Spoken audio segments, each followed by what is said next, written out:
Hello friends, in today's video, I'm gonna be walking through how to fix Twitch error 2000 problem.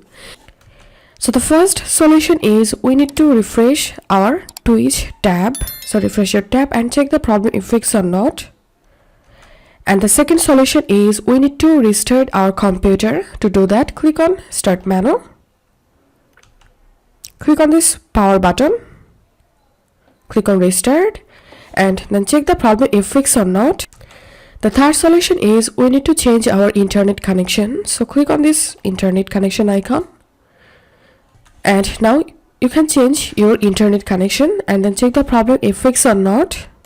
And the fourth solution is we need to clear our browsing data. To do that, click on this three dot, Settings, Privacy and Security, Clear Browsing Data. Check these three options, time range, all time, and click on clear data and then check the problem if fixed or not.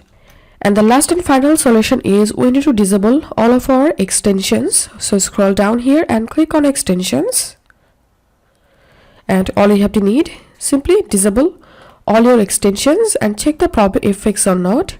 If this video helped you, give a thumbs up and please consider subscribe to 5-Minute Solution. Thank you for watching.